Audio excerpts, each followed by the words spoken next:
नमस्कार मित्रांनो, आपल्या सर्वांचं स्वागत आहे. तर आपला इयत्ता 10वीचा गणित भाग 2चा तिसरा धडा सर्कल हा जो चालू आहे, त्याच्यामधील 3.3 एक्सरसाइज पर्यंत आपण 7 मुद्दे संपवलेले आहेत. पण 3.4 हा एक्सरसाइज चालू करणार आहोत आणि आपल्या नेहमीच्या पद्धतीप्रमाणे आपण हा एक्सरसाइज चालू करण्याच्या अगोदर हा एक्सरसाइज ज्या मुद्द्यांवर आधारित आहे, ते मुद्दे आपण पहिल्यांदा पाहून घेणार आहोत. तर चला आपण पहिल्यांदा पाहूया. या 3.4 एक्सरसाइजच्या अगोदर कोणकोणते मुद्दे आपल्याला अभ्यासायचे आहेत. तर पहिला आहे inscribe the angle and its theorem. पहिल्यांदा काय करायचं आहे, इन्स्क्राइब अँगल म्हणजे काय आणि त्याचे थेरम काय आहे ते पाहायचे आहे. त्याच्यानंतर इंटरसेप्टेड आर्क म्हणजे काय ते पाहायचे आहे. त्याच्यानंतर सायक्लिक क्वाड्रिलेटरल म्हणजे काय ते पाहायचे आणि त्याच्यानंतर मग measure of arc when two chords are intersect internally and externally हे आपल्याला पाहायचे आहे. तर सर्वात महत्वाचे मित्रांनो, हा जो एक्सरसाइज आहे या धड्यामधील सर्वात महत्वाचा एक्सरसाइज आहे. कारण कारण या धड्यावर सर्वात जास्त गणित या एक्सरसाइज वर या सर्व एक्सरसाइज मधील सर्वात जास्त गणिते तर आहेतच, सोबत हे जे दोन काय कन्सेप्ट असतात, इन्स्क्राइब अँगल, इंटरसेप्टेड आर्क आणि बाकीचे जे काय आपण याच्यामध्ये सायक्लिक क्वाड्रिलेटरल बघणार आहे. तर परीक्षेला जर तुम्ही प्रिव्हियस इयर क्वेश्चनचे अनालिसिस केले तर याच्यामधूनच बऱ्यापैकी आपल्याला प्रश्न पडलेले दिसत असतात. ठीक आहे, तर चला वेळ न घालवता आपण आपल्या व्हिडिओला सुरुवात करू. चला पहिला पॉईंट बघायचा आहे. पहिला पॉईंट आपल्याला काय सांगितलं इथं, पहिल्यांदा आपल्याला पाहायचे आहेत इन्स्क्राइब अँगल म्हणजे काय. पहिल्यांदा आपण बघू, हा सर्कल आहे, हा सर्कल, हा सर्कलचं काय सेंटर आहे आणि त्याच्यानंतर मी काय केलं, हे दोन पॉईंट सर्कल कोणतेही दोन पॉईंट घेतले. मी काय केलं, सर्कलवर कोणतेही दोन पॉईंट घेतले, त्याला नाव दिलं ए, त्याला दुसरं नाव दिलं बी आणि ह्या दोन पॉईंटला मी काय केलं, तिसऱ्या पॉईंटशी जोडून टाकलं. समजा इथून असा हा एक पॉईंट जोडून टाकला. मित्रांनो इथे एक अँगल तयार होतं बघा. नाही? तर हे जो अँगल तयार होत असतो त्या आर्कला म्हणायचं असतं इन्स्क्राइब्ड अँगल. काय म्हणायचं त्याला, इन्स्क्राइब्ड अँगल. काय म्हणायचं मित्रांनो, इन्स्क्राइब द अँगल. आता समजा हे दोन पॉईंट झाले, त्याच्यानंतर समजा मी हे दोन पॉईंट घेतले आणि ह्या तिसरा पॉईंट घेतला. कुठं तिसरा पॉईंट घेतला आणि काय केलं, ह्याला हिथं असं जोडून टाकलं. तर तिथे अँगल तयार झाला बघा. याला आपण काय म्हणायचं, इन्स्क्राइब द अँगल बनायचं. मागच्या व्हिडिओमध्ये आपण काय पाहिलेलं, तर हे जो दोन पॉईंट्स होते, हे दोन पॉईंट्स होते आणि या दोन पॉईंट्सला आपण इथं सेंटरशी असं जोडून केलं, जोडलेलं आणि इथे एक अँगल तयार झाला होता. तर सेंटरला जोडून जो अँगल तयार होतो त्याला म्हणायचं सेंट्रल अँगल आणि सर्कलवर जोडून जो अँगल तयार होतो त्याला म्हणायचं इन्स्क्राइब द अँगल. मित्रांनो काय म्हणायचं, इन्स्क्राइब अँगल म्हणायचं. तर हा आपल्याला पहिल्यांदा मेन कन्सेप्ट पाहायचा होता, इन्स्क्राइब अँगल म्हणजे. तर त्याच्यानंतर पुढचा पॉईंट बघू, कोणता पुढचा पॉईंट आहे इंटरसेप्टेड आर्क. हा काय झाला, हा आपला सर्कल झाला, त्याच्यानंतर हा सेंटर झाला, त्याच्यानंतर हे दोन पॉईंट झाले आणि हा काय झाला, तिसरा पॉईंट झाला आणि ह्या दोन पॉईंट्सला मी हा तिसरा पॉईंट केला, अशा पद्धतीने काय केलं, जोडून टाकलेला आहे. मग आता बघा मित्रांनो, हा जो अँगल असतो ना, हा अँगल, हा झाला इन्स्क्राइब अँगल. कोणता अँगल झाला, इन्स्क्राइब अँगल झाला आणि त्याच्या समोरचा हा जो आर्क असणार आहे, त्याच्या समोरचा हा जो आर्क असणार आहे, ह्या आर्कला म्हणायचं असतं इंटरसेप्टेड आर्क. ह्या आर्कला काय म्हणायचं मित्रांनो, इंटरसेप्टेड आर्क म्हणायचं. म्हणजेच काय, तर हे जे आर्क आहे, ह्या आर्कचे दोन एंड पॉईंट आहेत ना, ते दोन एंड पॉईंट अँगलच्या दोन आर्मला टच झालेले असले पाहिजेत. परत एकदा बघा, काय म्हटलं मी, आर्कचे जे दोन एंड पॉईंट आहेत, हा एक पॉईंट आणि हा एक पॉईंट, हे जे दोन एंड पॉईंट आहेत ना, हे दोन एंड पॉईंट, हा जो अँगल बनतोय इन्स्क्राइब्ड अँगल, ह्या अँगलच्या दोन आर्म्सला टच झालेले असले पाहिजेत. मग तो आर्क काय बनतो, इंटरसेप्टेड आर्क बनतो. काय बनतो मित्रांनो, इंटरसेप्टेड आर्क बनतो. चला मित्रांनो समजलं का, एकदम सोपं होतं. इन्स्क्राइब्ड अँगल म्हणजे काय, इंटरसेप्टेड आर्क म्हणजे काय, तर एकदा सांगतो बघा. हा झाला आपला सर्कल, हा झाला सेंटर, हे झाले त्याच्यावरचे सर्कलचे दोन पॉईंट आणि हा झाला तिसरा पॉईंट. आणि मी काय केलं, हे दोन पॉईंटच्या पद्धतीने ह्या तिसऱ्या पॉईंटशी जोडून टाकलं. त्याच्यानंतर इथे एक अँगल बनला, ह्या अँगलला म्हणायचं असतं इन्स्क्राइब्ड अँगल. ह्या अँगल काय म्हणायचं, इन्स्क्राइब्ड अँगल. आणि त्याच्या समोरचा हा जो आर्क असणार ना, इन्स्क्राइब्ड अँगलच्या बरोबर समोरचा जो आर्क असणार, अपोजिट आर्क, त्याला म्हणायचं असतं काय, इंटरसेप्टेड आर्क म्हणायचं असतं. मित्रांनो काय म्हणायचं, इंटरसेप्टेड आर्क म्हणायचं असतं. तर हे दोन बेसिक कन्सेप्ट होते आणि एकदम खूप सोपे होते. चला आता आपण दुसऱ्यांदा पाहून घेऊ. बघा इथं ठिकाणी काय दिलं आपल्याला, दोन पॉईंट दिले, तिसरा पॉईंट आहे, दोन पॉईंट दिले, तिसरा पॉईंट आहे, दोन पॉईंट दिले, तिसरा पॉईंट आहे. तर अशा पद्धतीने मित्रांनो जर मी आता इथं पाहिलं, तर मला तुम्ही एक गोष्ट सांगा, प्रत्येक ठिकाणी आपल्याला काय दिसतो, एक अँगल दिसत आहे आणि त्याच्या समोर एक बघा इथं हा झाला अँगल, इथं काय झालाय, हा झाला इंटरसेप्टेड आर्क. इथे बघा हे काय झालं, हा झाला आपला इन्स्क्राइब्ड अँगल आणि त्याच्या समोरचा हा काय झाला, इंटरसेप्टेड आर्क. तर हा काय झाला अँगल, त्याच्या समोरचा हा काय झाला, इन्स्क्राइब इंटरसेप्टेड आर्क.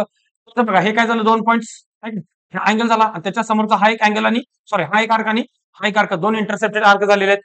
त्याच्यानंतर बघा हा काय झाला, हा एक अँगल झाला, त्याच्यानंतर इथे एक आर्क आहे, इथे एक आर्क आहे, हे काय झाले, इंटरसेप्टेड आर्क झाले. म्हणजे सांगायचं काय मित्रांनो, जसा अँगल बनत असतो त्या अँगलच्या दोन आर्म्सला आर्कचे दोन एंड पॉईंट टच झाले पाहिजेत, त्याला म्हणायचं इंटरसेप्टेड आर्क. जर इथं बघा, इथं बघा, इथं काय झालंय, इथं हा एक अँगलचा आर्म आहे, हा दुसरा एक आर्म आहे. तुम्ही तर मला सांगा, ह्या दुसऱ्या आर्मला हा जो आर्क बनला, ह्या आर्कचा एंड पॉईंट टच झालाय का, पहिला एंड पॉईंट इथे टच झाला, पण दुसरा एंड पॉईंट एकाच आर्मला टच झालाय, दुसरा एंड पॉईंट दुसऱ्या आर्मला टच व्हायला पाहिजे होता, तो इथं झालेला नाही. म्हणजे हा इंटरसेप्टेड आर्क नाही. म्हणजे सर्व काय आहेत आपले इंटरसेप्टेड आर्क आहेत. चला आता आपण पुढे जाऊया.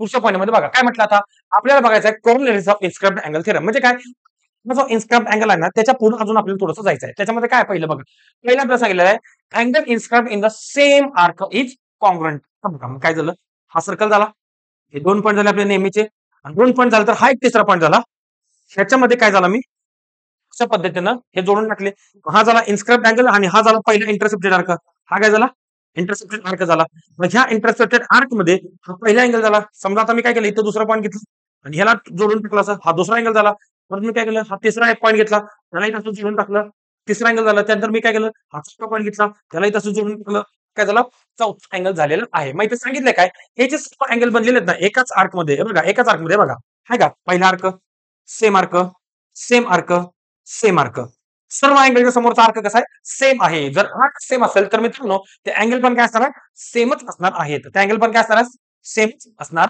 आहेत हे झालं पहिलं आता ह्याच्यानंतर दुसरं बघा इथं काय सांगितलंय inscribe in the semicircle is right angle बघा परत एकदा सर्कल झाला हा सेंटर झाला त्याच्यात ही झाली त्याची डायमीटर हे काय झाले डायमीटर झाले म्हणजेच एक पॉईंट झाला आणि हा एक पॉईंट झाला आता ह्याच्यानंतर मी हा तिसरा पॉईंट घेतला मग मी काय केलं याला असं जोडून टाकलं म्हणजे सेमी सर्कल मध्ये जो आपला अँगल बनत असतो ना हा जो अँगल बनत असो काय असणार आहे राईट अँगल असणार आहे कसा असणार आहे हा राईट अँगल असणार आहे म्हणजेच काय सेमी सर्कल मध्ये बनलेला अँगल राईट अँगल असतो किंवा इथं बघा इथं मी एक अँगल जोडला अशा पद्धतीने मी त्याला काय केलं जोडून टाकलं परत एकदा इन्स्क्राइब अँगल झाला कसा अँगल झाला इन्स्क्राइब अँगल झाला आणि सेमी सर्कल मधला इन्स्क्राइब अँगल हा 90 डिग्री असतो मित्रांनो किती असतो सेमी सर्कल मधला इन्स्क्राइब अँगल हा 90 डिग्री असतो तर हे झालं आपलं इन्स्क्राइब अँगल थेरमचे एक्सटेन्शन आम्हाला सर्वात महत्वाचं बघू आपण इन्स्क्राइब अँगल थेरम आहे काय बघू आता इन्स्क्राइब अँगल थेरम आहे काय इथपर्यंत बघा मी तुम्हाला सांगतो एक गोष्ट आपला काय झाला सर्कल झाला हा काय झाला सेंटर झाला हे काय झाले 2 पॉईंट झाले हे तुम्हाला ह्याच्यावर माहिती होतं मित्र मी हे 2 पॉईंट जर मी अशा पद्धतीने सेंटरला जोडले तर इथे काय अँगल तयार होतो आणि हा झाला सेंटर अँगल आणि हा सेंटर अँगलचा माप जेवढा असणार ना तेवढंच माप त्याच्या समोरच्या आर्कच असणार आहे हे आपण मागच्या व्हिडिओमध्ये पाहिलेलं होतं आता इथं नवीन आपल्याला काय पाहायचं आहे तर नवीन आपल्याला ही गोष्ट पाहायची आहे की हा जर सर्कल असेल हा जर सेंटर असेल हे 2 पॉईंट्स असतील आणि या 2 पॉईंट्सला मी जर सर्कलवरच्या तिसऱ्या पॉईंटच्या अशा पद्धतीने जोडून टाकलं तर इथे मला जो अँगल मिळतो तो अँगल असतो इन्स्क्राइब्ड अँगल असतो कोणता अँगल असतो तो मित्रांनो इन्स्क्राइब्ड अँगल असतो आणि हा जो इन्स्क्राइब्ड अँगलचं माप आहे त्या इन्स्क्राइब्ड अँगलचं माप त्याच्या समोरच्या इंटरसेप्टेडच्या अर्धा असतो तर मित्रांनो अर्धा असतं म्हणजे बघू चला इथं झालं ए इथं झालं बी इथं झालं सी मित्रांनो मला ह्या अँगलचं नाव सांगा काय angle A C B angle काय angle A C B is equal to हा अँगल जो आहे ना ए सी बी किती आहे आर्क एबीचा अर्धा असतो काय असतो 1/2 इंटू आर्क एबी काय असतं आर्क एबीच्या अर्धा असतं मित्रांनो काय असतं आर्क एबीच्या अर्धा असतं बरं परत एकदा कोणाचं माप कंसाचे निम्म कोणाचं माप कंसाचे निम्म कोणाचं माप कंसाचे निम्म कोणाचं माप कंसाचे निम्म अशा पद्धतीने तुम्हाला लक्षात ठेवायचं आहे पण कोणता अँगल इन्स्क्राइब्ड अँगल नाही तर सेंट्रल अँगल घेशील सेंट्रल अँगलचं माप कंसाचे एवढं सेंट्रल अँगलचं माप कंसाचे एवढं सेंट्रल अँगलचं माप आर्कचे एवढं इन्स्क्राइब्ड अँगलचं माप आर्कच्या अर्ध इन्स्क्राइब्ड अँगलचं माप आर्कच्या अर्ध आर्क कोणता इंटरसेप्टेड आर्क अशा पद्धतीने तुम्हाला काय करायचं लक्षात ठेवायचं आहे चला लिहून घेत चला सर्व पॉइंट्स पण पुढे जाऊया हे पण आपण पाहिलेलं आहे म्हणजे काय झालं एकाच आर्क मध्ये जर आपण वेगवेगळे अँगल तयार केले तर ते अँगल कसे असतात कॉन्ग्रुएंट असतात कसे पहिला अँगल दुसरा अँगल तिसरा अँगल चौथा अँगल कसा असणार आहे कॉन्ग्रुएंट असणार आहे का सांगा हा जर आर्क मी 50 डिग्री दिला हा आर्क दिला 50 डिग्री दिला इंटरसेप्टेड आर्क किती आहे ह्याच्या निम्मा म्हणजे 25 अँगल किती येणार ह्याच्या निम्मा म्हणजे 25 अँगल किती येणार ह्या कंसाच्या निम्मा म्हणजे 25 अँगल किती येणार ह्याच्या निम्मा म्हणजे 25 मग मला सांगा सर्व अँगल कॉन्ग्रुएंट आले का नाही आले कॉन्ग्रुएंट आलेले आहेत का कारण ते सर्व अँगल एकाच आर्क मध्ये इंटरसेप्टेड झालेले आहेत त्यामुळे आलेले आहेत कळलं का अशा पद्धतीनं आणि इथं काय इथं सेमी सर्कल मधला जो काय अँगल असणार आहे तो 90 डिग्री असणार आहे का कारण बघा आता मला सांगा आपण एकदा काय करू इथं जरा वेगळं करू बघा हा झाला सर्कल हे झाले पॉईंट सेंटर आणि हे झाले काय डायमीटर मला सांगा सर्कलचे 2 समान भाग झालेले आहेत प्रत्येक भागाचं माप किती असणार आहे आर्कचं माप किती असणार आहे सेमी सर्कल म्हणजे 180 डिग्री असणार आहे किती असणार आहे 180 डिग्री असणार आहे मग आता मला सांगा मित्रांनो मी हे 2 पॉईंट घेतले समजा हा एक पॉईंट झाला हा एक पॉईंट झाला आणि ह्या दोन्ही पॉईंट्सना मी काय केलं तिसऱ्या पॉईंटला जोडून टाकलं मग आता मला सांगा हा झाला आर्क आणि हा झाला अँगल आहे ना हा आर्कचं माप किती आहे हे आर्कचं माप आहे 180 डिग्री मग ह्या आर्कच्या समोरचा जो अँगल आहे तो अँगल आहे हा ह्या अँगलचं माप किती असणार आहे याच्याप्रमाणे कंसाच्या निम्म मग कंस आहे 180 डिग्री त्याच्या निम्म हे आलं म्हणजे हे किती आलं 90 डिग्री आलेलं आहे किती आलेलं आहे 90 डिग्री आलेलं आहे म्हणजेच काय तर सेमी सर्कलमध्ये जो काय आपला अँगल इन्स्क्राईब झालेला आहे त्याचं माप हे 90 डिग्री असतं, कारण सेमी सर्कलच्या अर्धा असतं आणि सेमी सर्कल 180 डिग्री असतो अशा पद्धतीने. समजत आहे? चला आता पुढे जाऊया. बघा आता सायक्लिक क्वाड्रिलॅटरल. तर नेक्स्ट वन कोणता आहे? Cyclic quadrilateral. एकदम सोपं आहे मित्रांनो, एकदम सोपं. पहिल्यांदा त्याचा अर्थ समजून घेऊ. Cyclic quadrilateral. आता बघा, मी हा एक सर्कल काढला. मी काय काढला? सर्कल काढला आणि त्याच्यावर अशा पद्धतीने 4 पॉइंट घेतले. काय केले? 4 पॉइंट घेतले आणि त्या पॉइंट्सला मी काय केलं? अशा पद्धतीने जोडून टाकले. तर मला सांगा मित्रांनो, हा काय झाला? क्वाड्रिलॅटरल झालेला आहे. म्हणजे काय? चौकोन झालेला आहे. झालेला आहे? चौकोन झालेला आहे. पण तो कशा पद्धतीचा क्वाड्रिलॅटरल आहे? त्याचे चारही पॉइंट कसे आहेत? एकाच सर्कलवर आहेत. म्हणजे कोन सायक्लिक पॉइंट्स आहेत ते. त्या पॉइंटचा काय म्हणायचं? एकाच सर्कलवर असणाऱ्या पॉइंट्सना कोन सायक्लिक पॉइंट्स म्हणायचं. The points which are present on same circle is called the concyclic points. आता मला सांगा मित्रांनो, ह्या कोन सायक्लिक पॉइंट्सला मी जर अशा पद्धतीने जोडलं तर मला एक काय मिळतो? क्वाड्रिलॅटर मिळतो आणि ह्याच क्वाड्रिलॅटरला काय म्हणायचं असतं? सायक्लिक क्वाड्रिलॅटर म्हणायचं असतं. काय म्हणायचं असतं मित्रांनो? सायक्लिक क्वाड्रिलॅटर म्हणायचं असतं. मग आता याचा थेरम बघा. आपल्याला काय बघायचं आता? याचा थेरम बघायचा आहे. आता पहिल्यांदा आपण काय करू? ह्याला नाव देऊ ए, बी, सी आणि डी. मग हा झाला angle A, angle B, angle C, angle D. आता तुम्ही म्हणशाल मित्रांनो, हा मला स्क्वेअर सारखा दिसतोय किंवा रेक्टँगल सारखा दिसतोय, म्हणजे ह्याचे माप चार काय असणार आहेत? 90 डिग्री असणार आहेत काय? तर तसं नाही मित्रांनो. मी जरा वेगळ्या पद्धतीने करतो बघा. हं. मी असा सर्कल काढला. इथे एक पॉइंट आहे, इथे एक पॉइंट आहे, आणि इथे एक पॉइंट आहे आणि इकडे एक पॉइंट आहे. बघा मग आता काय झालं? वेगळं दिसतंय ना जरा. अशा पद्धतीने बघा, हे चारही पॉइंट्स परत सर्कल आहेत. म्हणजे हे चारही पॉइंट कोन सायक्लिक आहेत आणि पॉइंट्सला जोडल्यानंतर मला क्वाड्रिलॅटर मिळतो. म्हणजे तो मला सायक्लिक क्वाड्रिलॅटरल. आणि आता याचा मला थेरम बघायचा आहे. काय बघायचं याचं? थेरम बघायचं आहे. A, B, C, D. Angle A, angle B, angle C आणि अँगल डी. 4 अँगल मिळालेले आहेत मला.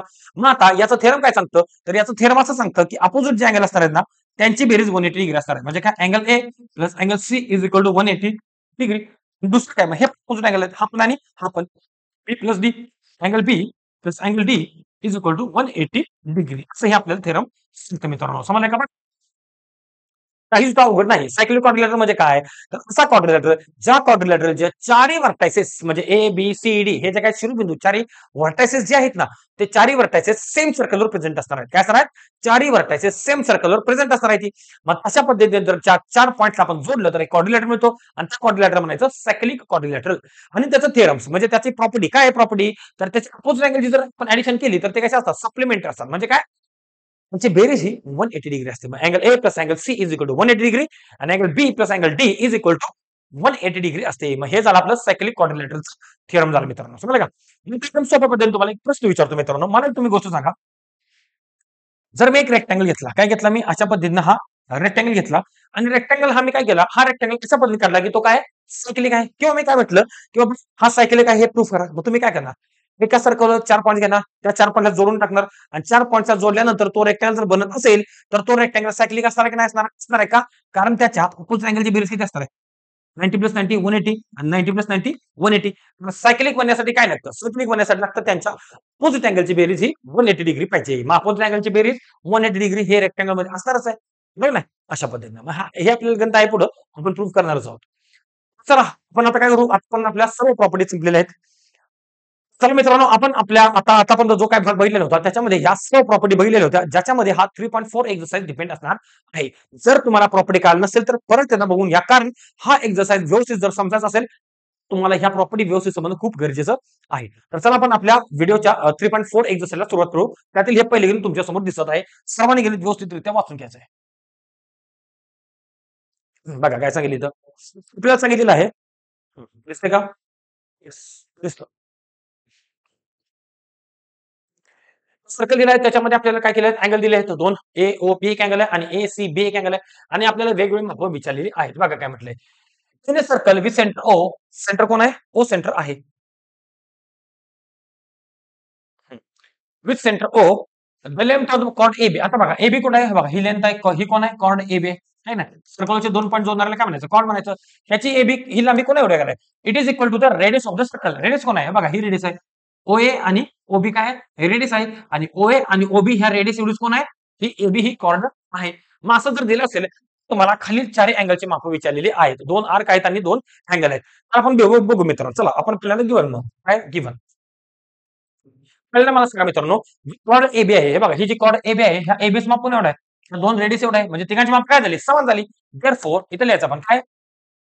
AB is equal to OA is equal to OB हे काय असणार आहे? गिव्हन तर समान मापाचे आहेत. दोन तर एओ आणि एओबी रेडियसच आहे का आणि त्यांच्या माप कोणाचं आहे एबी आहे हे गिव्हनच आहे म्हणून आपण काय लिहिलं हे तिन्ही समान लिहिलं. मग मला सांगा मित्रांनो तो जो ट्रायंगल बनला एओबी ट्रायंगल बनला तर हा बनला equilateral triangle. Therefore triangle AOB is an equilateral triangle. कसला आहे? Equilateral triangle. मग मला सांगा मित्रांनो जर एखादं ट्रायंगल इक्विलॅटरल असेल म्हणजे त्याच्या बाजू जर समान असतील तर त्याचे तिन्ही अँगल कोण पण समान असणार आहेत. मग ते प्रत्येक कोण किती मापाचा असतो 60 डिग्री मापाचा 60 डिग्री असतो. देअरफॉर अँगल बघा मला सांगा अँगल ए ओ बी किती आले टोटल सगळे टोटल 60 डिग्री. मग आपल्याला विचारलं कोणता angle. Therefore each angle in triangle A O B is equal to किती असणार आहे 60 डिग्री असणार आहे. किती असणार आहे 60 डिग्री असणार आहे. का? कारण त्रिकोणाचं तिन्ही कोणाचं माप किती असतं 180 असतं आणि तिन्ही कोण कसे आहेत समान आहेत. त्याच्यामुळं ह्या माप किती झालं 60 डिग्री झालं. इक्विलॅटरल ट्रायंगल मध्ये आपल्याला प्रत्येक कोणाचं माप हे किती असतं 60 डिग्री असतं. नेक्स्ट बघा मग आपल्याला विचारलं कोणता अँगल एओबी. अँगल एओबी किती मिळाला आपल्याला 60 डिग्री मिळाला. Therefore measure of angle AOB is equal to किती आला 60 डिग्री आला. म्हणजे आपला पहिल्या प्रश्न उत्तर आपल्याला मिळालेलं आहे एकदम सोप्या पद्धतीने. हे झालं पहिलं. आता दुसरं बघा आपल्याला दुसरं काय विचारलंय अँगल एसीबी काय विचारलं आपल्याला अँगल एसीबी. मग हे जर पहिलं इथं दुसरं लिहूया अँगल एसीबी. बघा मित्रांनो हा अँगल आहे बघा हे काय आहे? हे 2 पॉईंट साठी आणि ह्या 2 पॉईंट्सला आपण काय केलं सर्कलवरच्या तिसऱ्या पॉईंटला जोडले. काय केलं आपण सर्कलवरच्या तिसऱ्या पॉईंटला जोडलेलं आहे. मग तिसऱ्या पॉईंटला जोडलं तर इथं जो अँगल तयार होतो त्याला काय म्हणायचं इन्स्क्राइब्ड अँगल म्हणायचं. त्याला काय म्हणायचं इन्स्क्राइब्ड अँगल म्हणायचं. आणि ह्या इन्स्क्राइब्ड अँगलचं नाव केवढं असतं त्याच्या समोरच्या आर्कच्या निम्म असतं. म्हणजे अँगल एसीबी किती असणार आहे आर्क एबीच्या अर्धा असणार आहे. Therefore angle ACB is equal to असणार आहे 1/2 इंटू मेजर ऑफ आर्क कोण असणार आहे एबी. एबी ह्या आर्कचा काय असणार आहे निम्मा असणार आहे. पण आता विषय असा आहे की आर्क एबी दिलेलंच नाही आपल्याला. बघा आर्क एबी मग दिले का नाही दिलं. पण मित्रांनो तुम्हाला माहित आहे हा जर अँगल जेवढा असतो ह्याला म्हणायचं सेंट्रल अँगल आणि या सेंट्रल अँगल कोण असतो त्याच्या पुढचा आर्क असतो. मग मला सांगा एबी आर्क केवढा येणार आहे एबी आर्क काय येणार आहे एओबी एवढा येणार आहे. देअरफॉर इथे लिहायचं कौसात लिहायचं measure of arc AB is equal to measure of angle AOB. Reason काय येणार आहे इन्स्क्राइब्ड अँगल थिअरम. काय येणार आहे इन्स्क्राइब्ड अँगल थिअरम. कारण इन्स्क्राइब्ड अँगल असल्यामुळं काय असणार आहे ते अर्धा असणार आहे. नाही मित्र हे नवं हे बघा इथं तुम्हा एकच मिनिट आपलं काय तर गडबडले. हे निम्म का आलं हे निम्म आलं इन्स्क्राइब्ड अँगल थिअरम मुळे. हे कशामुळे आलं इन्स्क्राइब्ड अँगल थिअरम. हे निम्म किती आलं इन्स्क्राइब्ड अँगल थिअरम मुळे आलेलं आहे. आता मला सांगा मित्रांनो आर्क एबी किती येणार आर्क एबी येणार मेजर ऑफ अँगल एओबी एवढं येणार आहे. मग इथं therefore angle A C B is equal to 1/2 into काय येणार आहे 1/2 तर आहेच इंटू आर्क एबी किती आहे आर्क एबी अँगल एओबी एवढा आहे is equal to angle AOB. आता ह्याचा रिझन काय लिहिणार याचं रिझन लिहिणार मेजर ऑफ आर्कची डेफिनेशन डेफिनेशन ऑफ आर्क काय लिहिणार डेफिनेशन ऑफ आर्क. आर्कचं माप किती असतं त्याच्या समोरच्या सेंट्रल अँगल एवढं असतं. मग तीच त्याची डेफिनेशन आहे अशा पद्धतीनं. आता मला सांगा मित्रांनो हे तर काय येणार आहे 1/2 इंटू अँगल एओबी किती आला 60 आलाय. मग किती येणार आन्सर 20 डिग्री येणार किती येणार आपलं 30 डिग्री येणार आहे. Therefore measure of angle A C B is equal to किती येणार आहे 30 डिग्री. हे झालं आपलं दुसरं उत्तर. आता तिसरं बघा काय विचारलंय आर्क एबी विचारलंय. आर्क एबी आपण इथंच काढला बघा आता कुठे काढला इथं काढला हा बघा आर्क एबी इथे लिहू परत एकदा. Therefore arc AB is equal to काय येणार आहे measure of angle A O P is equal किती येणार आहे 60 डिग्री येणार किती येणार आहे 60 डिग्री येणार आहे. इथं झालं तिसरं आणि तिसरं चौथं. आता चौथं बघा काय विचारलं चौथं विचारलं आपल्याला arc A C B arc कोणता विचारला आपल्याला आर्क ए सी बी. मला सांगा मित्रांनो सगळे किती असं 360 असतं त्याच्यामुळे जर मी हे वजा केलं तर मला हे मिळणार आहे नाही. येस म्हणजे 360 मधून मी काय करणार आहे ए बी वजा करणार आहे मग मला काय मिळणार आहे एसीबी मिळणार आहे. देअरफॉर काय येणार इथं arc A C B is equal to 360 minus arc A B. बघा हे सगळं किती असतं 360 असतं. मला पाहिजे केवढं एवढं पाहिजे मग एवढ्यासाठी मिळालं मला हे वजा करणार 360 मधनं. मग 360 मधून मी जर हे 60 वजा केलं तर मला एसीबी मिळणार. मग किती आलं इथं 360 वजा 60 बरोबर किती आलं 300 डिग्री आलेलं आहे. आर्क ए सी बी किती आला 300 डिग्री आलेला आहे. बघा मित्रांनो तर हे आपलं चौथ्याच उत्तर आलेलं आहे. हे झालं तिसरं आणि हे झालं चौथं अशा पद्धतीनं. तर हे मित्रांनो आपलं पहिलं गणित आपण एकदम व्यवस्थितरित्या बेसिक कन्सेप्ट न वापरून काय केलंय संपवलेलं आहे. तर याचा सर्वांनी स्क्रीनशॉट घेऊन ठेवायचा आहे किंवा वहीमध्ये लिहून घ्यायचा आहे. चला आपण आता काय करूया आपल्या पुढच्या एक्झाम्पलला जाऊया. पुढचं एक्झाम्पल हे तुमच्या समोर आहे. काय चालू करू. काय सांगितलं आपल्याला दिसतं व्यवस्थित? येस दिसतं. आपल्याला सांगितलेलं आहे की हे जे काही फिगर दिलेलं आहे या फिगरमध्ये क्वाड्रिलॅटरल पीक्यू सायक्लिक आहे. सायक्लिक आहे म्हणजे काय? सायक्लिक आहे म्हणजे त्याच्या अपोजिट अँगलची बेरीज किती असणार आहे? 180 डिग्री असणार आहे. म्हणजे ह्या क्वाड्रिलॅटरमध्ये S plus Q angle S plus angle Q is equal to 180 degree आणि angle P plus angle R is equal to 180 degree असणार आहे. का? कारण तो कसा आहे? सायक्लिक आहे त्याच्यासाठी. आणि वरून आपल्याला एक्स काय दिले? वरून आपल्याला एक्स दिलेलं आहे की साईड जी पीक्यू आहे काय? साईड पीक्यू पीक्यू कॉन्ग्रुएंट कोण आहे? आरक्यू आहे बघा. हे पीक्यू आणि हे आरक्यू हे कसे आहे? कॉन्ग्रुएंट आहे आणि वरनं काय दिलं आपल्याला पीएसआर किती आहे 110 डिग्री दिला अँगल पीएसआर. अँगल पीएसआर कुठं बघा पीएसआर हे बघा हा अँगल किती दिला आपल्याला 110 डिग्री दिलेला आहे आणि त्याच्यावरून आपल्याला इथं जे काही माप विचारले आहेत ना त्या सर्वांची मापं काढायची आहेत. चला आपण काय करूया आता पहिलं काढायला बघूया. पहिलं काय विचारलं बघा आपल्याला विचारलंय measure of angle P Q R काय विचारलं आपल्याला measure of angle P Q R हे बघा पी क्यू आर हा विचारलेला आहे. मला सांग मित्रांनो क्वाड्रिलेटरल जर सायक्लिक असेल तर याची बेरीज आणि याची बेरीज किती असणार आहे 180 डिग्री असणार आहे. मग ते पहिल्यांदा आपण इथे लिहूया. इथे लिहू काय therefore measure of angle PSR plus major of angle PQR is equal किती असणार आहे 180 डिग्री असणार आहे. आणि ह्याचं दिलंय का आपल्या मित्र मेजर ऑफ अँगल पीएसआर दिलाय हे बघा पीएसआर दिलाय पीएसआर हे किती आहे 110 डिग्री दिलेलं आहे. इथे टाकू 110 प्लस हे major of angle PQR is equal किती आलं 180 डिग्री आलेलं आहे. आता हे 110 इकडे प्लस आहे तिकडे गेलं मायनस होईल म्हणजे 180 मायनस 110 110 इज इक्वल टू किती आलं 70 डिग्री आलेलं आहे. अँगल पी क्यू आर किती आला आपला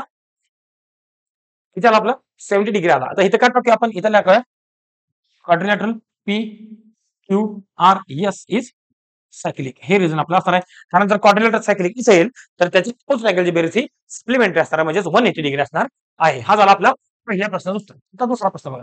दुसरा प्रश्न कोणता विचारलाय measure of arc P Q R बघा दुसरा प्रश्न. आता आपल्याला बघायचं measure of arc P Q R arc विचारला आपल्याला आर्क पी क्यू आणि आर हा आर्क विचारलेला आहे. ठीक आहे आर्क मित्रांनो किती असणार आहे ह्या अँगलच्या दुप्पट असणार आहे.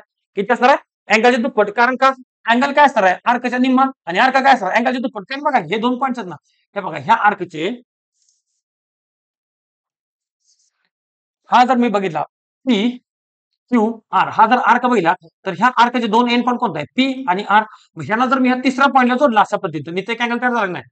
ह्या दोन पॉईंटचे जर तिसऱ्या पॉईंटला जोडून जो अँगल तयार होतो त्याला म्हणायचं इन्स्क्राइब्ड अँगल त्याला काय म्हणायचं इन्स्क्राइब्ड अँगल ह्या इन्स्क्राइब्ड अँगलचं माप किती असतं ह्याच्या समोरच्या आर्कच्या निम्म असतं आर्कचं माप किती आलं अँगलच्या दुप्पट अँगलचं माप आर्कच्या निम्म आर्कचं माप अँगलच्या दुप्पट असणार आहे. मग आपल्याला हेच तिथं लिहायचं आहे. मग आता मला सांगा मित्रांनो अँगल पी एस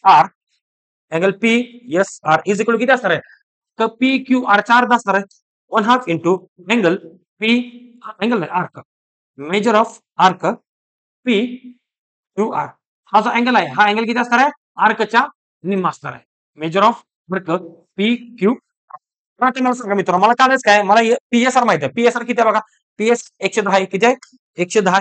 आता हे दोन इकडे भाग करता इकडे काय होणार आहे गुन्हा करतो नाही मग राहिले काय इकडं measure of arc P Q आरच राहिलेलं आहे. मग 110 गुण 2 किती येते 220 येते आणि हे इकडे लिहिलं मी measure of arc P Q R येणार आहे अशा पद्धतीने.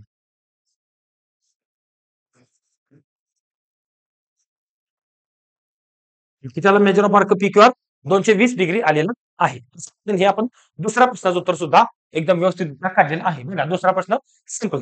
तिसरा प्रश्न तिसऱ्यांचा उत्तर मित्रांनो थोडंसं तुम्हाला लॉजिक लावायला भाग पाडणार आहे. त्याच्यामुळे जरा नीट लक्ष देऊन बघायचं सर्वांनी बघा काय सांगितलं. दुसऱ्या प्रश्नामध्ये काय सांगितले बघा तुम्हाला विचारलेलं आहे आर्क क्यू आर काढा आर्क क्यू आर कुठे बघा बघायचं क्यू आर आहे क्यू आर ह्या आर्कचं माप आपल्याला काढायचं आहे. मग ह्या आर्क जर माप काढायचं असेल तर ह्याच्या बघा हे दोन एंड पॉईंट ह्या दोन एंड पॉईंटला सर्कलचा ह्या तिसऱ्या पॉईंटला जोडला मी इथे एक असा जोडला आणि इथं असा जोडला. मग ह्या दोन एंड पॉईंटला सर्कलच्या तिसऱ्या पॉईंटला जोडल्यानंतर जो अँगल तयार होतो त्याला म्हणायचं इन्स्क्राइब्ड अँगल आणि ह्या इन्स्क्राइब्ड अँगलचं माप किती असतं ह्या आर्कच्या निम्म असतं आणि आर्कचं माप किती असतं ह्या अँगलच्या दुप्पट असतं. मग आर्क काढायचं म्हटलं अँगल काढला पाहिजे आणि अँगलला दुप्पट केल्यानंतर मला काय मिळणार आहे आर्क मिळणार आहे. मग मला अँगल कोणता पाहिजे हा पाहिजे कोणता अँगल क्यू पी आर किंवा आर पी क्यू पाहिजे काय कोणता पाहिजे हा अँगल पाहिजे मला कोणता हा वाला कारण ह्याच्या समोरचा आर्क कोणता आहे आपल्याला हा आर्क पाहिजे जो की आपल्या इथं काढायचा आहे. आता मला सांगा ह्या त्रिकोणामधून बघा पहिल्यांदा त्रिकोण हा ट्रायंगल बघा इथं दिसतोय का? हा ट्रायंगल बघा अर्धा इकडचा. ह्या ट्रायंगल मध्ये काय झालं बघायचं का? ह्या ट्रायंगल मध्ये ह्याचा माप माहिती आहे. ह्याचा माप किती आहे? PQR अँगल PQR 70 डिग्री आहे. किती आहे? 70 डिग्री आहे. 70 डिग्री. आणि दुसरं एक मित्रांनो काय दिलं बघा तुम्हाला. PQ ला कॉन्ग्रंट RQ दिलंय. PQ ला कॉन्ग्रंट RQ दिलाय. मग दोन बाजू समान असेल तर त्यांच्या समोरचे दोन कोण किती असणार? समान असणार आहेत. बघा मित्रांनो हा किती आहे? हे माप दिलं आपल्याला 70 डिग्री. हे माप किती दिलंय? 70 डिग्री दिलेलं आहे आणि ह्याला ही कॉन्ग्रंट आहे आणि दोन साइड जर कॉन्ग्रंट असेल तर त्याच्या समोरचे दोन अँगल पण काय असणार आहेत? कॉन्ग्रंट असणार आहेत. कसे असणार आहेत? कॉन्ग्रंट असणार आहेत का? कारण हा काय झाला? आयसोसेलेस ट्रायंगल झाला. काय झाला? आयसोसेलेस ट्रायंगल झाला. समद्विभुज त्रिकोण झाला. मग आता इथं म्हणू चला कोणता ट्रायंगल आहे? PQ इथं लिहायचं इन ट्रायंगल PQR कोण कोण कॉन्ग्रंट आहे? PQ ला कॉन्ग्रंट आहे RQ. PQ कॉन्ग्रंट RQ का? हे दिलेलं आहे गिव्हन आहे.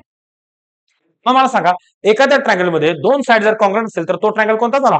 आयसोसेलेस ट्रायंगल झाला. Therefore triangle PQR is an isosceles triangle.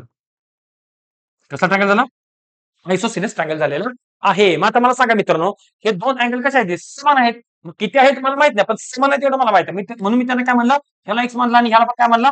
x मानला आणि ट्रायंगल PQR मध्ये x प्लस 70 डिग्री म्हणजे तिघांची जर बेरीज केली तर ते किती मिळणार आहे? 180 डिग्री मिळणार आहे. Therefore अँगल P बघा angle angle RPQ congruent angle काय येणार आहे? नाही ते लिहिलं अँगल RPQ ला कॉन्ग्रंट कोण येणार आहे? PRQ कोण येणार आहे? अँगल PRQ येणार आहे. कसं? Isosceles triangle theorem. Isosceles triangle theorem. त्याच्यानुसार आयसोसेलेस ट्रायंगल थेरम नुसार आणि हे दोघं इक्वल असेल तर ह्या दोघांना मी काय म्हणणार? x मानून घेणार. Therefore angle RPQ is equal to angle PRQ is equal to काय झालं? x झालं. मग इथं लिहायचं इन ट्रायंगल PQR सर्वांची बेरीज किती असणार आहे? सर्वांची बेरीज असणार आहे 180 डिग्री म्हणजे हा x आणि तर किती असं 180 डिग्री आलं. x plus 70 is equal to 180 degree आलं. काय असणार आहे? सम ऑफ ऑल अँगल कोणाचे? Sum of all angle of triangle. Sum of all angle of triangle. आता मला सांगा किती झाले? 2x प्लस 70 इकडे प्लस आहे तिकडे गेलं काय होतं? मायनस 180 डिग्री मायनस 70 डिग्री किती झालं? 110 डिग्री आलं. मग 2x इक्वल टू 110 तर x किती झालं? 110 divide by 2 is equal to 55 degree आलं. मग x किती मिळालं आपल्याला? 55 डिग्री मिळालेला आहे. मग x कोण आहे? हे बघा P बघा RPQ हा अँगल किती आला? 55 डिग्री आलेला आहे. किती आलेला आहे? 55 डिग्री आलेला आहे. बघा मग हा झाला आपला 55 डिग्री. मग हा जर आता अँगल मिळाला तर ह्याच्या समोरचा हा आर्क किती असणार आहे? अँगलच्या दुप्पट असणार आहे. काय असणार आहे? अँगलच्या दुप्पट असणार आहे. बघा माहिती लिहूया आता. याचं Therefore काय झालं? आर्क मेजर ऑफ आर्क पहिल्यांदा आर्क बघा अँगल कोणता? RPQ angle RPQ is equal काय असणार आहे? 1/2 इंटू मेजर ऑफ आर्क त्याच्या समोरचा कोणता आहे? RQ कोण आहे? RQ. चला मग अँगल मिळालाय आपल्याला किती आलाय? 55 डिग्री आलाय. इतर का 55 हे दोन इकडे भागाकार इकडे आलं काय होईल? गुणाकार राहिले काय इकडं? मेजर ऑफ आर्क काय आलं? RQ आलं. मग मला सांगा therefore measure of arc RQ is equal किती झालं? 110 डिग्री आलं. किती झालं? 110 डिग्री आलेलं आहे. बघा मग अशा पद्धतीने आपण काय करणार? तिसऱ्या प्रश्नाचं उत्तर सुद्धा आरामात काढलेलं आहे. मग QR किंवा RQ किती आलेलं आहे आपलं? 110 डिग्री आलेलं आहे. हे झालं तिसरं प्रश्न उत्तर. आता राहिलं कोणता? चौथा प्रश्न राहिला. काय राहिला? चौथा प्रश्न राहिला. चौथा प्रश्न त्याला अँगल PRQ करायचं. काय करायचं अँगल? PRQ. हे बघा कुठे अँगल? PRQ. तर इथेच पाहिलं बघा हा अँगल आणि हा अँगल कसे होते? कॉन्ग्रुएंट होते आणि त्याच्यामुळे दोघांची माप कशी असणार आहेत? असणार आहेत. माहिती झालं चौथं. Therefore measure of angle RPQ is equal to measure of angle PRQ is equal किती असणार आहे? 55 डिग्री असणार आहे. किती असणार आहे? 55 डिग्री असणार आहे. संपला प्रश्न बघा. अशा पद्धतीनं समजतं मित्रांनो. तर अशा पद्धतीने आपण दुसरा प्रश्न एकदम व्यवस्थित काय केलेला आहे? सोडविलेला आहे. थोडंसं लक्ष देऊन बघायचं. मी एकदम डिटेल एक्सप्लेनेशन देत आहे. तुम्हाला युट्यूबवर अख्ख्या कुठेही एवढं डिटेल एक्सप्लेनेशन राहणार नाही. समजलं? चला आपला हे दुसरा प्रश्न आपल्याला आहे. आता आपण काय करू? आपल्या तिसऱ्या प्रश्नाकडे ओळूया. तिसरा प्रश्न बघा काय सांगितलं? प्रश्न आपला असं सांगितलंय की कॅल्क्युलेटर दिलाय कोणतं क्वाड्रिलेटरल आहे? MRPN. म्हणजे तो काय झालंय? सायक्लिक आहे म्हटलंय. काय म्हटलंय? सायक्लिक आहे. मग तुम्हाला लगेच आठवलं पाहिजे सायक्लिक क्वाड्रिलेटरल म्हणजे काय? तर सायक्लिक क्वाड्रिलेटरल म्हणजे ज्या क्वाड्रिलेटरलच्या अपोझिट अँगलची बेरीज ही 180 डिग्री असते. मग आपल्याला इथे काय दिलंय? आपल्याला आर अँगल दिलाय आणि एन अँगल दिलाय आणि म्हटलंय आपल्याला आर आणि एन करा. मग चला बघूया पहिल्यांदा. हा झाला आपला सर्कल. त्याच्यावर हे झालंय पॉइंट्स ज्यांच्यापासून आपण हा क्वाड्रिलेटरल बनवणार. कोणता? MRPN. MRPN. हे जोडले. हा झाला आपला काय? क्वाड्रिलेटरल. आणि कोण दिले आपल्याला? आर दिलाय. आर कुठे येत आहे? किती आला तो? 5x-13. 5x-13 आला. दुसरा कोणत्याला? एन दिलाय. एन किती आला? 4x+4. हे दोघं किती असणार आहेत? दोघांची बेरीज 180 डिग्री असणार आहे का? कारण ते कसे आहेत? सायक्लिक हे लिहायचे. Therefore quadrilateral MRPN is cyclic. त्याच्यामुळं angle R plus angle N is equal to 180 degree असणार आहे. ते रिझन याचं काय? Cyclic quadrilateral theorem. काय येणार आहे? Cyclic quadrilateral theorem. Angle R किती आहे? 5x-13. 5x-13 plus angle N किती आहे? 4x+4. 4x+4 is equal to 180 degree. मग सांगा 5 प्लस 4x किती आलं? 9x. -13 प्लस 4 किती आलं? -9 आलं. हे मायनस नाही इकडे तिकडे गेलो इथं 180. हे -9 तिकडे गेलो +9 झाले. 180 + 9 इज इक्वल किती आलं? 189 आणि इकडे किती उरतंय? 9x उरतंय. मग x किती आला? 189 डिवायडेड बाय 9. 2 आणि 1 आलं. मग x किती आला? 21 आलेला आहे. x किती आला? 21 आलेला आहे. मग आता मला सांगा मित्रांनो आर किती आहे? Angle R is equal to 5x-13. 5x-13 आणि 5 इंटू x किती आलाय? 21 आलाय. -13 मग 21. 5 1 5 5 2 म्हणजे 105 -13. मग इथे किती येतं? तर इथे येतं 92 डिग्री. किती येतंय? 92 डिग्री. अँगल आर किती आला मग? 92 डिग्री आलेला आहे. आता मला सांगा मित्रांनो हा 91 आलाय. मग 92 आलाय म्हणजे हा पण 92 झाला पाहिजे. ते करून दाखवू आपण इथं. अँगल आर झाला. आता angle N is equal to किती असणार आहे? 4x+4. 4x+4. मग 4 इंटू एक्स किती आले? 21 आले प्लस आहे 4. मग किती येतं? नाहीतर गडबडलं काय आपलं?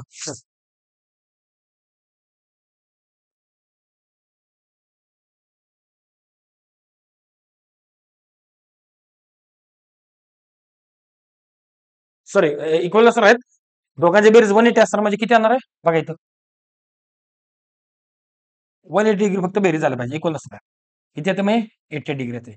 किती येतं? 88 डिग्री. अँगल एन किती आला मग? 88 डिग्री आला. आणि दोघांची जर बेरीज केली तर तुम्हाला किती मिळणार आहे? 180 डिग्री मिळणार आहे. किती मिळणार आहे? 180 डिग्री मिळणारच आहे अशा पद्धतीनं. चला मग मित्रांनो हा आपला कितवा प्रश्न संपलेला आहे? तिसरा प्रश्न एकदम व्यवस्थितरित्या आपण संपवलेला आहे. Now we will move to the fourth question.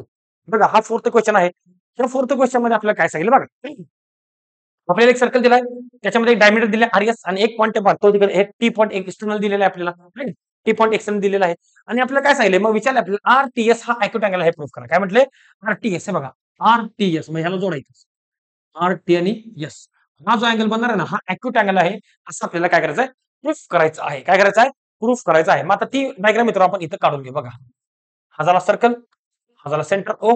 ही झाली आपलं डायमीटर. कोणते डायमीटर आहे? आर आणि एस डायमीटर आहे आणि हा पॉईंट काय? टी आहे आणि आपण काय केलं इथनं असं ह्याला जोडलं इथनं असं आणि इथं काय केलं इथनं असं इथं जोडलं. बघा मग हा अँगल कोणता तयार झाला? इथं पॉईंट टी आहे. मग हा ट्रायंगल कोणता तयार झाला? आरटीएस हा ट्रायंगल तयार झाला. कोणता ट्रायंगल तयार झाला? ट्रायंगल आरटीएस हा तयार झालेला आहे. आता इथून पुढे आपण काय करू? आपलं कन्स्ट्रक्शन चालू करायचं आहे. बघा मी काय केलं मित्रांनो मी एक काम करणार हा जो पॉईंट एस आहे ना हा पॉईंट एस हे असं जोडलं इथे व्यवस्थित. हा जो एस पॉईंट आहे या एस पॉईंट वरून ही जी लाईन आहे ना आरटी वरून मी काय करणार? परपेंडिक्युलर टाकणार. काय टाकणार मी अशा पद्धतीनं परपेंडिक्युलर टाकणार. म्हणजे इथे किती डिग्री बनला? 90 डिग्री बनलेला आहे. मग तुम्हाला सांगा मित्रांनो हा जर 90 डिग्री बनला चला आता बघा इथे लिहितो पहिल्यांदा देअरफॉर कन्स्ट्रक्शन काय लिहायचं? कन्स्ट्रक्शन काय करायचं आपल्याला पहिल्यांदा? Join RT and TS. Join RT and TS and perpendicular काढायचं. कोणापासून? परपेंडिक्युलर एस पासून आरटी वर परपेंडिक्युलर काढायचं आहे and draw perpendicular from point S to कोणावर? आरटी वर. From point S to RT. अशा पद्धतीने आपण काय केलं? कन्स्ट्रक्शन लिहिलेलं आहे. मग आता सोल्युशन बघू. आता सोल्युशन मग आता मित्रांनो मी जर अशा पद्धतीनं जर मी असा एक परपेंडिक्युलर काढला ट्रायंगल बघा अलीकडचं एक ट्रायंगल आणि पलीकडचं एक ट्रायंगल आणि हा ट्रायंगलचं नाव बघा कोणता येणार आहे? टी इथं नाव काय, इथं नाव देऊ आपण एम काय तर नाव देऊ, काय नाव देऊ, एम नाव देऊ. मग हा ट्रायंगल कोणता बनला, एस एम टी किंवा टी एम एस इथे राहतो. In triangle T M S काय आलं, in triangle T M S, triangle T M S मध्ये अँगल टी एम एस किती असणार आहे, 90 डिग्री असणार आहे. हा अँगल किती असणार आहे, 90 डिग्री असणार आहे का, कारण हे आपण लाईन कशी काढल्या, परपेंडिक्युलर काढल्या, त्याच्यामुळे हा अँगल किती आला, 90 डिग्री झालेला आहे. मग आता पुढे काय झालं, हा जर अँगल 90 डिग्री आला असेल तर मला सांगा मित्रांनो, ह्या ट्रायंगलच्या तिन्ही अँगलची बेरीज किती असणार आहे, 180 डिग्री असणार आहे. मी इथे लिहूया, therefore angle T M S, angle T M S plus angle M S T, बघा plus angle M S T plus angle काय आला, plus angle M T S plus angle M T S is किती आलं, 180 degree आलेला आहे. आणि ह्यातलं मला माहित कोणता आहे, ह्यातलं मला माहित आहे टीएमएस. टीएमएस कोणता इथे बघा, इथे किती आला मग 90 degree, 90 plus angle M S T plus, आता बघा एम टी एस ला मी आर टी एस पण लिहू शकतो ना, ही फक्त बघा ही उरलेली होती ना, त्याला मी पुढे केलंय, म्हणजे काय लिहू शकतो, हा अँगल तर समानच राहणार आहे, आर टी एस किंवा एम टी एस समानच आहे. मग एम टी एस जागी मी काय टाकणार, आर टी एस टाकणार. Angle R T S is आलं 180 डिग्री आलेला आहे. आता बघा हे 90 प्लस आहे, तिकडे गेलं काय झालं, मायनस झालं, म्हणजे angle M S T plus angle R T S is किती आलं, 180 मायनस 90 इज किती आलं, 90 डिग्री आलेलं आहे. किती आलेलं आहे, म्हणजेच त्या दोघांची बेरीज किती आलेलं आहे, 90 डिग्री आलेली आहे. त्या दोघांची बेरीज किती आलेलं आहे, 90 डिग्री आलेलं आहे. मग मला सांगा मित्रांनो, M S T, M S T म्हणजे हा अँगल आणि आर एस टी म्हणजे हा अँगल, ह्या दोघांची बेरीज ही 90 डिग्री येते. किती येते बेरीज, 90 डिग्री येते, म्हणजे 90 पेक्षा जास्त यांची बेरीज जाऊ शकणार नाही. आणि मला सांगा मित्रांनो, हा अँगल कधी झिरो होऊ शकतो का, हा अँगल कधी झिरो होऊ शकतच नाही, म्हणजे हा 90 डिग्री आला, कारण हा जर 90 डिग्री आला तर हा अँगल झिरो झाला, आणि हा अँगल झिरो होऊ शकतच नाही. त्याच्यामुळे हा अँगल कोणता, एम टी एस किंवा आर टी एस हा काय राहणार, 90 पेक्षा कमीच राहणार आहे. काय राहणार आहे, 90 पेक्षा कमीच राहणार आहे. आणि त्याच्यामुळे हा काय झाला, आर टी एस हा अॅक्युट अँगल बनणार आहे. Therefore angle RTS is an acute angle. काय असणार आहे, आरटीएस काय असणार मित्रांनो, अॅक्युट अँगल असणार आहे. संपलं काम आपलं, एवढंच प्रूफ करायचं होतं. स्ट्रक्चर टाकायचा, तिन्ही अँगलची बेरीज 180 टाकायची, त्याच्यामध्ये हा 90 टाकून तिकडून मायनस करायचा, दोघांची बेरीज 90 टाकवायची, म्हणजेच काय, दोघांची बेरीज 90 येणार आहे, त्याच्यापेक्षा जास्त याचं बेरीज जाऊ शकणार नाही, आणि हे शून्य होणारच नाही 90 व्हायला, कळलं का. हे जर शून्य झालं तर हे लाईनच बनली, हा ट्रायंगल बनलाच नाही मग अशा पद्धतीनं. त्याच्यामुळे हा काय असणार आहे, कायम अॅक्युट अँगलच राहणार आहे अशा पद्धतीनं. चला मित्र, हे झालं चौथं गणित आपलं संपलेलं आहे. Now we will move to the fifth example. काय बघायचं,